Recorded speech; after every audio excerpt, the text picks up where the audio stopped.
வணக்கம் மக்களே. இன்றைக்கி மல்லி சீரியல் என்ன விறுவிறுப்பான விஷயம் அப்படின்னு பார்க்கலாம் வாங்க. என்ன நடக்குதுன்னா, மல்லி வீட்டை விட்டு வெளியே போனதுனால பாபு கூட்டின்னு போய் வீட்டில் உட்கார வச்சுக்கிறாங்க. என்ன பண்ணி எதுவுமே சொல்லாமல் இருக்காங்க இப்போதைக்கு. இப்போ என்ன போதும் பொண்ணு எப்படியோ ஒரு மல்லி வெளியே போயிட்டா அப்படின்னு சொல்லிட்டு ரொம்ப அவங்க ஒரு பக்கம் ரொம்ப சந்தோஷமாக இருக்காங்க. வெண்பா ஒரு பக்கம் கஷ்டத்தில் இருக்கா. அது ஒரு பக்கம் இருக்க. இங்கே மல்லி வீட்டில் என்ன நடக்குதுன்னு பார்த்தீங்கன்னா, நாகு மல்லிக்கிட்ட பேசுகிறான். ஏன்டி இப்படி வந்த, அங்கேயே இருக்க வேண்டியது தானே, வெண்பாவுக்கு உன்னை ரொம்ப பிடிக்கல, எப்படியா உன்னை விட்டா அப்படின்னு நாகு கேட்கவும், நாகு என்ன நினச்சிட்டு கேட்குறான்னா, எப்படியாவது இவளை இந்த வீட்டை விட்டு அனுப்பிச்சிடணும் அங்கேயே, அப்போ தான் நம்மளால் சந்தோஷமாக இருக்க முடியும். உங்கள் அண்ணன் கூட இவர் இருந்தானா கண்டிப்பாக சந்தோஷமாக இருக்க முடியாதுன்ற மாதிரி அவன் நினச்சிக்கிட்டு கேட்குறா. இல்லை அண்ணி, வெண்பா என்னை வெறுத்துட்டா, வெண்பா எனக்கு டாடா தான் வேணும், நான் வேணாம் அப்படின்ற மாதிரி அவள் சொல்லிட்டா. டாடா தான் பெஸ்ட்டு, நான் ஃபஸ்ட்டுன்னு சொல்லிட்டா. அதனால தான் நான் இப்போ வீட்டை விட்டு வந்துட்டேன். அதுவும் இல்லாத என்னோடய அக்ரிமெண்ட்டும் முடிஞ்சிருச்சு அப்படின்னு மல்லி சொல்கிறா. சரி, வெண்பா கண்டிப்பாக நீ இல்லாமல் இருப்பாள் அப்படின்னு கண்டிப்பாக இருப்பா அப்படின்ற மாதிரி சொல்லிடுறா மல்லி நாகுக்கிட்ட. சரி, அதுக்கப்புறம் என்ன நடக்குதுன்னு பார்த்தீங்கன்னா, பாபு வராரு.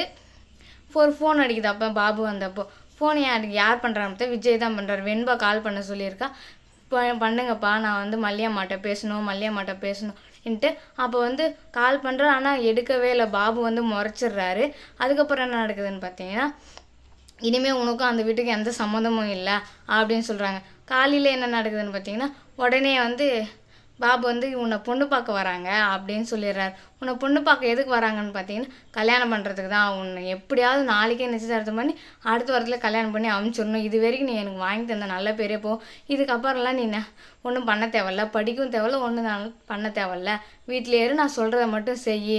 இது வரைக்கும் வாங்கி கொடுத்த நல்ல பேர் எனக்கு போதும். ஊர் மக்கள்கிட்ட ரொம்ப நல்ல பேர் வாங்கி கொடுத்துட்டா. என்னை ரொம்ப அசிங்கப்படுத்து. அவங்க என்னை கேட்காத கேள்வி கிடையாது. அவங்க கேட்ட கேள்விக்கு நான் செத்துருக்கணும். யாருக்காக உயிரோடு இருக்கிறது, உனக்காகவும் நம் பிள்ளைங்களுக்காகவும் தங்கச்சிக்காகவும் மட்டும்தான் உயிரோடு இருக்கிறேன். வேறு யாருக்காகவும் ஒன்றும் உயிரோடு இல்லை. ஒழுங்கு முறையாக சொல்கிறத கேளு. இனிமேலாம் என்னை அசிங்கப்படுத்துறேன்னு வச்சுக்கோ, அவ்வளோதான், உன்னை தலைமொழிக்கிடுவேன் அப்படின்ற மாதிரி பாபு மிரட்ட ஆரம்பிச்சிடுறேன். என்ன பண்ணுறதுனே தெரியல மல்லிக்கு. நாகவும் பாபுக்கிட்ட பேசுகிறேன். ஏங்க இப்படியெல்லாம் பேசுகிறீங்க அப்படின்னு சொல்லிட்டு. அப்பைக்கும் என்ன பண்ணுறதுன்னு தெரியாமல் அமைதியாகவே இருக்காங்க. மறுநாள் என்ன நடக்குதுன்னு பார்த்தீங்கன்னா, ஒரு தகவலை கூட்டு வச்சு ஒரு அம்மாவுக்கு ஃபோன் பண்ணி கேட்குறாங்க. இப்படி தான் ஒரு பொண்ணு இருக்கா அப்படின்னு சொல்லிட்டு. வாங்க, கண்டிப்பாக வாங்க, பொண்ணு பார்க்க தானே, கண்டிப்பாக வாங்க, பொண்ணு நல்லா இருக்கு அப்படின்ற மாதிரி சொல்லிடுறாங்க. சரி, நான் அவங்களும் பொண்ணு பார்க்குறதுக்காக நாளைக்கு கிளம்பி வரேன்னு சொல்லிடுறாங்க. அதுக்கப்புறம் என்ன நடக்குதுன்னு பார்த்தீங்கன்னா, மல்லிக்கு என்ன பண்ணுறதுனே தெரில. ஒரே சோகமாக சாப்பிடாம தூங்காமல் வெண்பாவை பற்றி அவள் ஒரு பக்கம் நினச்சிட்ருக்கா. அங்கே வெண்பா என்ன பண்ணுறாங்க, மல்லியை பற்றி நினச்சி, மல்லியம்மா சாரி என்னால் தான் நீங்கள் போனீங்க, இதுக்கப்புறம் நான் அந்த மாதிரி பேச மாட்டேன், திரும்பி வந்துடுங்க அப்படின்னு அவள் ஒரு பக்கம் வேண்டிகிட்டு இருக்கா. இந்த வீடியோ பிடிச்சிருந்தா லைக் பண்ணுங்கள், ஷேர் பண்ணுங்கள், கமெண்ட் பண்ணுங்கள், மறக்காமல் நம்ம சேனலை சப்ஸ்கிரைப் பண்ணிக்கோங்க. நன்றி.